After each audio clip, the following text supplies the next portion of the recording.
Mbabanya nesunga okulaba olunaku lw'embaga yaffe simanyi nakumanya. Nange ndeesungidde era simanyi nakumanya kale. Naye hani ensonga zetwayogerako tulina ogenda okwekebeza. Hani ekyo mbadde nsaba tuddamu nakukyogera nkwegayiridde ebintu by'okwekebeza nze sibyagala, saagala kwekebeza. Naye mbadde njagala twekebeza obeewo ng'okimanyi nga nange okimanyi buli omu abe mukumuya.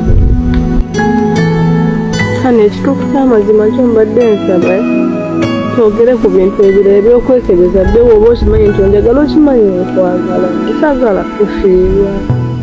Sagala kufiirwa ate kati wate kale nga nze bankebedde nga nze mulwadde tonkyawa kati ebyo tubireke kuba nange kenyini webakebera ng'oli mulwadde siswabeera naawe mba nyina kwesonyiwa naye bwe tunaagamba nti kati tubeere wamu ng'era bwe tubeeramu mu laavu yaffe kyonna kyonna ekinajja eyo mu maaso tujja kuba tusobola okukyehandolinga babiri naye bwe tugenda okwekebeza tugenda tukyakaaganya. Anti kati nze kyenjogerako okiganye nno onfiirwa nno.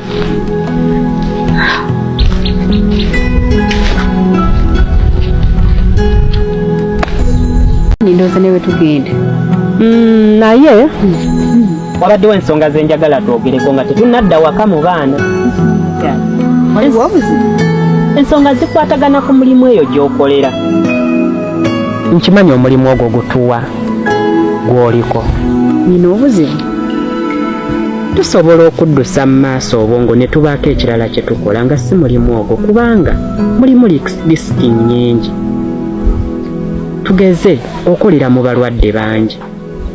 Singa weefumita empiso bw'oti olowooza tuba tugenda kudda.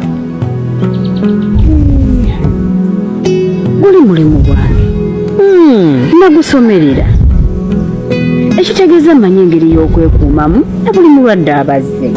Naye ate oliwo ekintu ekirala kye tusobola okukola etuddusa obwongo mu maaso. Tusobola okuliyetingawo ka bizinesi kamoya oba n'ojja mu nnimiro n'oddukanya ennimiro yaffe eyo teriiko manaja.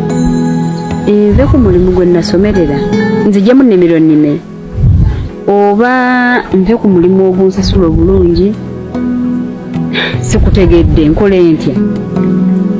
Kati kankubuuze ku mulimu nange obbaawo kiki ky'owulira ky'osinga okwagala kubanga nkugambye tutereeze tusobola osetinga omulimu omulala ne tukola ki ne tutambuza obulamu olemeddeko n'omulimu kiki ky'owulira ky'osinga okwagala. Ekyomukwano kye sigenda kukweka lunaku na lumu. Buno obulamu bw'ensi bumbi okeera ku makya n'ova mu bulamu bw'ensi eno nga wangaana okukola omulimu gwange gwe mmanyi ne ku mulimu gye mbadde bampummuza gwe n'ova mu bulamu bw'ensi eno ogenda kundekawa n'abaana. Ekyamazima mukwano nga sikulimbye sisobola sulawo mulimu gwange awo twawukana. Eki wakola ki ekyaddala ng'olina ettima nagamba twekebeze mu kutandika. Kakati sebo olowooza nze sirimu namujja mu bbanga ayanguyira bugwizi oba nange yamusiga ali mutunga okutandika eddagala nga nkyali muto omusajja wattu nga ndabye nze ate nawe ndeka mutonze omwana wa banno n'osalawo kimukole. Kakati mbadde nteesa bwe ate wuliriza n'obwegendereza toddangamu okunsinkana wantu wonna wawule n'abalala banfuneko. Yaho ndabye nze okufa obuto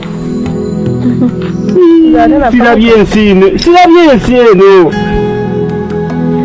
Gwe kyoba omanya kati tandika kidagala kyo nga nange bwe nakibunira. Kati no Pavin kankubuulire we nabeera naawe nali nyambadde ebyo bino byonna byenjogedde wano mbadde nkulimba ndi mulamu nnyo katebule mbadde nsaaga kusaaga ki nyini wafaafadda nyini onzite mbadde nsaaga genderi laba ekyasama tonkwakirira nkudde mu Mukama Katonda oba kati nze mbadde njogera byaki bannaali mwe nange neeyogeza kino ekimu ekyansukako njogedde byakikujangudde mu kiwedde